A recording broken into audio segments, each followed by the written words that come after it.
Everyone, it's me Mohammad Irfan. तो कैसे हो आप सभी लोग? होप से बढ़िया होंगे और पढ़ाई करते होंगे।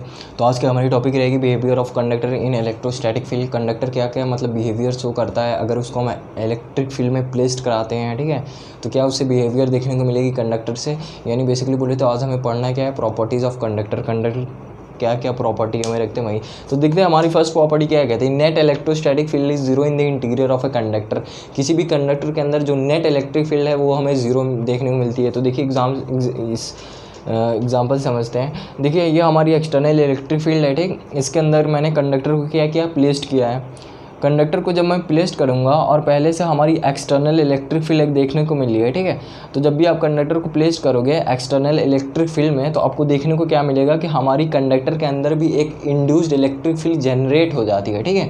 अपोजिट एक्सटर्नल इलेक्ट्रिक फील्ड हमारी इस डायरेक्शन में है। अगर मैं कंडक्टर को प्लेस करता हूँ एक्सटर्नल इलेक्ट्रिक फील्ड में, तो क्या होगा, हमारा ई इंड्यूस जनरेट हो जाएगा opposite to the external electric field. E induce हमें जनरेट हो जाएगी इस कंडक्टर के अंदर। देखिए पॉजिटिव से नेगेटिव हमारा ई इंड्यूस जनरेट हो गया। अपोजिट ये एक्सटर्नल इलेक्ट्रिक फील्ड है, तो हमारे ई इंड्यूस्ड कंडक्टर के अंदर कहाँ जनरेट हो रही है, opposite to the external electric field, इस डायरेक्शन में, ठीक है। तो हमारे कंडक्टर के अंदर क्या, एक इंड्यूस्ड इलेक्ट्रिक फील्ड देखने को मिल रही है, ठीक है, opposite to the direction of external electric field. और ये इंड्यूस्ड इलेक्ट्रिक फील्ड हमें जब तक देखने को मिलेगी, जब तक हमारा ई एक्सटर्नल इलेक्ट्रिक फील्ड मिलता रहेगा, तब तक मुझे इंड्यूस्ड इलेक्ट्रिक फील्ड हमारी जनरेट होती रहेगी, ठीक है। और ये दोनों आपस में इक्वल होते हैं, यानी जो हमें ई इंड्यूस देखने को मिलता है वो क्या होता है, हमारा एक्सटर्नल इलेक्ट्रिक फील्ड के इक्वल होता है, ठीक। तो ई नेट बेसिकली क्या मिलेगा, ई नेट आपको जीरो देखने को मिलेगा, ठीक, क्योंकि दोनों क्या है, इलेक्ट्रिक फील्ड आपस में इक्वल हो जाएंगे, क्योंकि जब और दोनों क्या है, अपोजिट भी हैं। एक्सटर्नल इलेक्ट्रिक फील्ड इस डायरेक्शन में, तो हमारी इंड्यूस जनरेट होगी इस डायरेक्शन में। और दोनों क्या होते हैं, इलेक्ट्रिक फील्ड हमारे इक्वल होते हैं। तो E induced is equal to external field और अपोजिट टू द डायरेक्शन है, तो ई नेट क्या मिलेगा हमें, E net is equal to zero मिलेगी, जीरो इलेक्ट्रिक फील्ड देखने को मिलेगा, ठीक। यानी कि हमारा नेट इलेक्ट्रिक फील्ड क्या होता है किसी भी कंडक्टर के अंदर, net electrostatic field is zero in the interior of a conductor. किसी भी कंडक्टर के अंदर हमें इलेक्ट्रिक फील्ड क्या मिलती है, जीरो मिलती है। सेकंड प्रॉपर्टी पे आते हैं। सेकंड प्रॉपर्टी हमसे क्या कहती है, just outside the surface of a charge conductor electric field is normal to the surface, ठीक। ये हमारी चार्ज कंडक्टर है, ठीक है। तो इसके ऊपर क्या मिले, अगर आप इसको चार्ज दोगे तो जो चार्जेस होंगे, आप जानते हैं कि हम प्रॉपर्टी पढ़ चुके हैं कि हमारा जो किसी भी चार्ज कंडक्टर को अगर आप चार्ज करते हो तो जो भी चार्ज रहेंगे उनके सरफेस पे रिसाइड्स करते हैं, ठीक है। इंटीरियर कंडक्टर के इंटीरियर में हमें कुछ देखने को नहीं मिलता है, लेकिन जो भी चार्ज दोगे आप उनके सरफेस पे आ जाएंगे, ठीक। ये देखिए सरफेस पे, अंदर नहीं मिलेंगे। इंटीरियर कंडक्टर के अंदर कोई चार्ज देखने को नहीं मिलेगी, सिर्फ उनके सरफेस रहेंगे, ठीक। Charges resides on its surface of a charge conductor. जो हमारे चार्जेस हैं किसी भी चार्ज कंडक्टर के अंदर रिसाइड्स करेंगे उनके सरफेस पे, ठीक है। तो जब सरफेस पे चार्ज रिसाइड करेंगे तो इलेक्ट्रिक फील्ड भी क्या होगा, हमारे सरफेस के ही नॉर्मल होगा, क्योंकि हमारे चार्जेस क्या हैं, सरफेस पे हैं।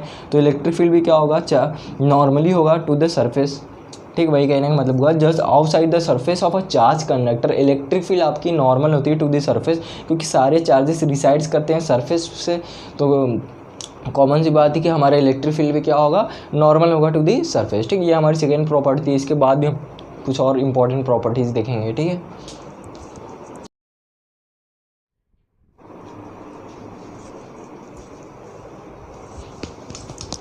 तो चलिए अपने थर्ड प्रॉपर्टी देखते हैं। हमारे थर्ड प्रॉपर्टी क्या है, the net charge in the interior of a conductor is zero and any excess charge resides as its surface, ठीक। यह हमारी कोई चार्ज कंडक्टर है, तो इसके इंटीरियर में क्या होगा, हमारा नेट जो हमें चार्ज देखने को मिलेगा वो जीरो मिलेगा, ठीक। क्योंकि हम जान चुके हैं ना, हम प्रॉपर्टी भी बताया हमने कि आपके कंडक्टर पे आप जब भी चार्ज करोगे या आपकी कोई चार्ज कंडक्टर रहेंगे, ठीक है, तो उन पे जो चार्ज रहेगा वो उनके सरफेस पे रहेगा, नहीं कि इनसाइड उनके interior. In the interior of conductor charge will be zero, that's why we can say electric field भी हमें क्या मिलेगी, जीरो देखने को मिलेगी। तो देखिए लिखा हुआ भी इलेक्ट्रिक फील्ड क्या हमारा इस कंडक्टर के इंटीरियर में जीरो है, क्योंकि हमारे सारे चार्जेस जो होते हैं वो रिसाइड्स करते हैं उनके सरफेस पे। तो इलेक्ट्रिक फील्ड भी क्या मिलेगा, नॉर्मल मिलेगा to the surface of a conductor. इसलिए हम देखने को मिलता है कि हमारे जो इलेक्ट्रिक फील्ड जो होती है वो क्या होती है, surface of a charge conductor के नॉर्मल होती है, ठीक। उनके सरफेस के नॉर्मल होंगे, ठीक, नॉर्मल हर तरफ। तो यही कहने का मतलब हुआ कि नेट चार्ज आपका interior of the conductor zero होता है, इसलिए हमारा क्या होगा, कोई इलेक्ट्रिक फील्ड इंटीरियर कंडक्टर के अंदर कोई इलेक्ट्रिक फील्ड देखने को नहीं मिलते हैं, ठीक है। और जो भी चार्ज होता है वो हमारा रिसाइड्स करता है गॉसियन सरफेस पे, ठीक। कोई भी या चार्ज कंडक्टर हुआ, ठीक, तो उनके सरफेस पे सारे चार्जेस रिसाइड्स करते हैं, तो हमारे इलेक्ट्रिक फील्ड क्या होते हैं, नॉर्मल मिलते हैं to the surface of a conductor. ये तो सिर्फ चार्ज की बात बोल रही है कि मतलब इंटीरियर ऑफ द कंडक्टर में हमें चार्ज क्या मिलता है, जीरो मिलता है। जो भी चार्ज होते हैं वो रिसाइड्स करते हैं उनके सरफेस पे। नेक्स्ट प्रॉपर्टी पे आते हैं मैं, तो पोटेंशियल जो हमारी वी होती है वो क्या होती है, कांस्टेंट होती है with in and on the surface of a conductor, ठीक है। तो potential is constant with in and on the surface of a conductor, ठीक।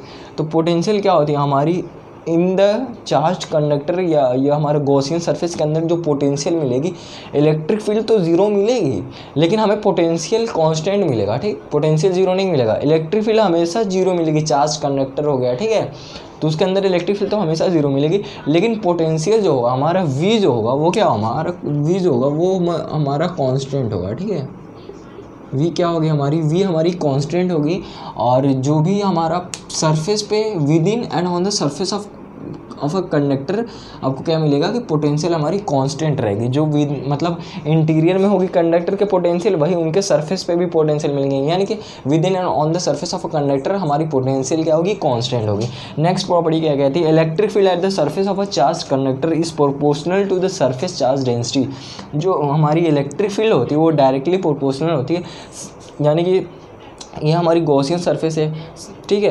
तो क्या बोल रहा है कि electric field at the surface of a charge conductor, जो इलेक्ट्रिक फील्ड हमें देखने को मिलती है नॉर्मल मिलती है to this surface of a charge conductor, ठीक। वही बोल रहा है कि इलेक्ट्रिक फील्ड जो भी होती है हमारी surface of a charge conductor पे, सरफेस पे जो भी हमें इलेक्ट्रिक फील्ड देखने को मिलती है वो प्रोपोर्शनल होती है to the surface charge density. Surface charge density यानी सिग्मा बाई एप्सिलॉन नॉट, ठीक। सिग्मा बाई एप्सिलॉन नॉट की क्या होती है, डायरेक्टली प्रोपोर्शनल होती है, ठीक। यानी कि हमें इलेक्ट्रिक फील्ड जितना ज़्यादा होगा हमारा सिग्मा मतलब सरफेस चार्ज डेंसिटी, सरफेस पे जैसे कि हमारी सरफेस है गॉसियन सरफेस, ठीक। तो इस पर जितना ज़्यादा चार्ज रहेगा उतनी ज़्यादा हमें इलेक्ट्रिक फील्ड देखने को मिलेगी, क्योंकि हमारी डायरेक्टली प्रोपोर्शनल है। बोले ना, is directly electric field at the surface of a charge conductor proportional to the surface charge density, यानी कि ये हमारी सरफेस चार्ज डेंसिटी है, इसके directly proportional is equal to sigma by epsilon naught. यानी कि आपकी ये सरफेस पे जितना ज़्यादा चार्ज रहेगा, जितना ज़्यादा चार्ज की डेंसिटी रहेगी सरफेस पे, सरफेस चार्ज डेंसिटी जितना ज़्यादा रहेगा उतना ज़्यादा इलेक्ट्रिक फील्ड देखने को मिलेगी, ठीक। वही हुआ कि is equal to is directly proportional to sigma by epsilon naught, ठीक है। यानी कि किसी भी गॉसियन सरफेस पे आपका जो भी सरफेस चार्ज कंडक्टर कोई भी जो चार्ज रहेगा उस पर जितना ज़्यादा चार्ज की डेंसिटी रहेगी, ठीक है, जितना ज़्यादा सरफेस चार्ज डेंसिटी रहेगी उतना ज़्यादा इलेक्ट्रिक फील्ड देखने को मिलेगा, क्योंकि वो दोनों क्या होते हैं, डायरेक्टली प्रोपोर्शनल होते हैं, ठीक। कॉमन सी बात है कि अगर आपको गॉसियन सरफेस पे ज़्यादा चार्ज रहेगा, ज़्यादा ही ये चार्ज है, ठीक, यहाँ पे चार्ज डेंसिटी ज़्यादा रहेगी तो इलेक्ट्रिक फील्ड उतना स्ट्रेंथ उसका ज़्यादा रहेगा, ठीक है। तो इसके बाद लास्ट प्रॉपर्टी हमारी कैविटी वाली इलेक्ट्रोस्टैटिक शील्डिंग, फिर इसके बाद पढ़ेंगे।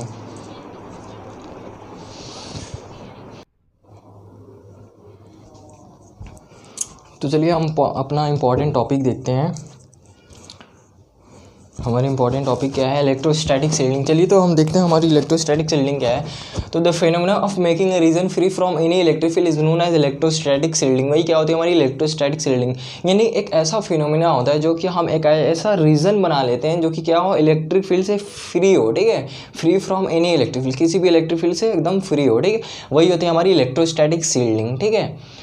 तो देखिए इलेक्ट्रोस्टैटिक शील्डिंग लिखी हुई है, the phenomena of making a region free from any electric field is known as electrostatic shielding. उसे हम क्या कहते हैं, एक ऐसा फिनोमेना होता है making a region free from, किसी भी इलेक्ट्रिक फील्ड से फ्री हो, एक ऐसा मतलब रीजन हो जो कि क्या है, उसे हम क्या कहते हैं, इलेक्ट्रोस्टैटिक शील्डिंग, ठीक। ये जो हमारी बेस्ड होती है on the fact that electric field vanish हो जाए, पूरी तरीके से खत्म हो जाए, ठीक, वैनिश हो जाए inside the cavity of a hollow conductor. जैसे कोई हमारा हॉलो कंडक्टर है, उसके अंदर तो इलेक्ट्रिक फील्ड जीरो ही होती है, ठीक है।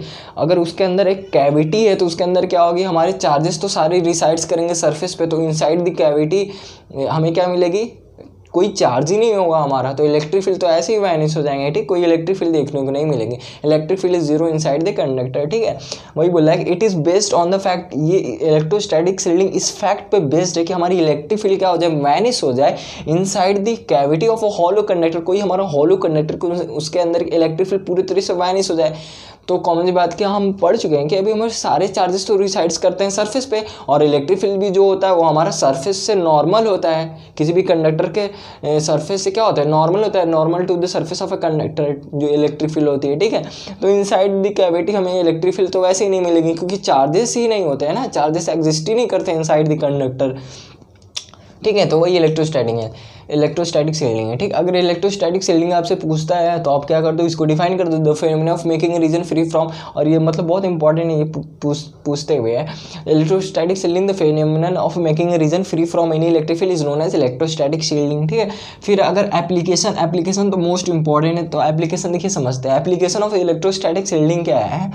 तो ड्यूरिंग थंडर स्टॉर्म, ठीक, accompanied by lightning, it is safest to sit in the car rather than near the tree or on the open ground. The metallic body of the car becomes an electrostatic shielding from lightning. अच्छा, तो electrostatic shielding की application क्या है कि जब हमारी thunder storm, जब हमारे बादल गरजते हैं, लाइटनिंग होती है, जब हमारे क्या होता है, बिजली चमकता है, तूफान आता है ना, तो बिजली चमकते हैं, तो क्या होता है उस केस में, अगर आप मतलब आपको कहाँ सेफेस्ट मिलेगा, ठीक है, आपके लिए कौन सा रीज़न अच्छा होगा, इनसाइड अ कार जाना, या फिर ओपन ग्राउंड में जाना, या फिर बोले तो किसी ट्री के नीचे जाना, या फिर नियर द ट्री जाना, ठीक है। तो ड्यूरिंग थंडर स्टॉर्म आप कहाँ पे मतलब सेफ फील करोगे, आपको मतलब कोई प्रॉब्लम नहीं होगी, सेफेस्ट फील करोगे आप, ठीक है।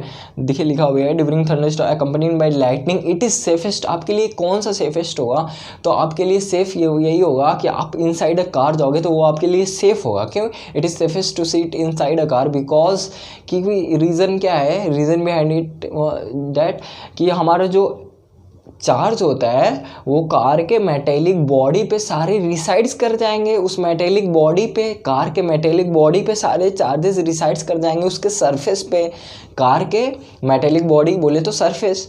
तो जो भी चार्ज होगा, जब लाइटनिंग होती है तो देखते हैं इस चार्जेस लाइटनिंग में क्या होता है, हमारे चार्ज ही होते हैं, ठीक। तो जब चार्ज जो होगा वो क्या करेगा, सारा उसके सरफेस पे रिसाइड्स कर जाएगी ड्यूरिंग लाइटनिंग। जब हमारी लाइटनिंग, जब बादल गिरते, बिजली चमकेगी, तो क्या होगी, सारे चार्जेस उनके सरफेस पे रिसाइड्स कर जाएंगे।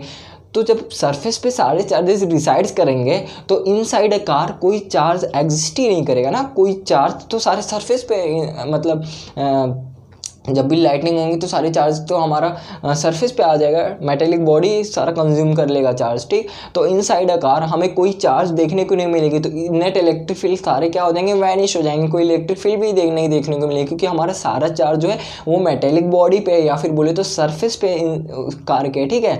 तो वही लिखा हुआ है कि इन थंडर स्टॉर्म, देखिए डायग्राम समझते हैं, ड्यूरिंग लाइटनिंग जब हमारे बादल वगैरह गरजते हैं, ठीक, बिजली चमकती है, तो क्या होती है, हमारी जो भी चार्जेस होते हैं, देखिए मेटेलिक बॉडी, हमारी मेटेलिक बॉडी है तो उनके सरफेस पे इनसाइड है कार, इलेक्ट्रिक फील्ड हमारी वैनिश यानी जीरो मिलती है, कोई इलेक्ट्रिक फील्ड देखने को नहीं मिलती है, क्योंकि जो भी हमारे चार्जेस होते हैं वो मेटेलिक बॉडी एब्जॉर्ब कर लेता है जब हमारा लाइटनिंग होता है, ठीक है। होप तो अच्छे समझ में आ गई होगी कि in a thunder storm accompanied by lightning it is safest to seat in a car rather than near the tree और on the open ground, the metallic body of the car becomes an electrostatic shielding.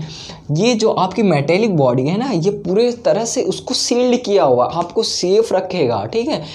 अगर आप inside a car जाते हो तो जो हमारी metallic body है वो इलेक्ट्रोस्टैटिक शील्डिंग की एक फिनोमेना को बता रही है कि हमारी जो इलेक्ट्रोस्टैटिक शील्डिंग है वो क्या कर रही है, फ्री कर रही है उसको, इलेक्ट्रिक फील्ड से क्या कर रही है, फ्री कर रहा है उसको। जो भी मेटेलिक बॉडी है हमारा वो एब्जॉर्ब कर रहा है चार्जेस को। इनसाइड अ कार आपको कोई इलेक्ट्रिक फील्ड देखने को नहीं मिलेगी, वो फ्री कर रहा है इलेक्ट्रिक फील्ड से। वही तो लिखी हुई, the phenomena of making region, एक ऐसा फिनोमेना जिसमें आप क्या करते हो, इलेक्ट्रिक फील्ड से खुद को फ्री कर देते हो, वही क्या होती है हमारी इलेक्ट्रोस्टैटिक शील्डिंग। तो जो भी चार्जेस होंगे ड्यूरिंग लाइटिंग वो हमारी मेटेलिक बॉडी क्या करेगी, एब्जॉर्ब कर लेगी। तो इनसाइड अ कार कोई हमें चार्ज देखने को नहीं मिलेगा, that's why we can say electric field भी क्या हो गया, मींस जीरो होगी। ये हमारी एप्लीकेशन थी इलेक्ट्रोस्टैटिक शील्डिंग की, ठीक है।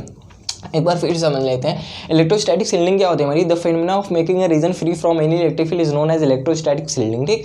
एक ऐसा फिनोमेना होता है, ठीक, जिसमें क्या करते हो आप इलेक्ट्रिक फील्ड को वैनिश कर देते हो पूरी तरह से, कोई इलेक्ट्रिक फील्ड देखने को नहीं मिलती। एक ऐसा हमारी रीजन एक आप बना लेते हो जहाँ पे इलेक्ट्रिक फील्ड क्या होती है, जीरो होती है, कोई इलेक्ट्रिक फील्ड देखने को नहीं मिलती है।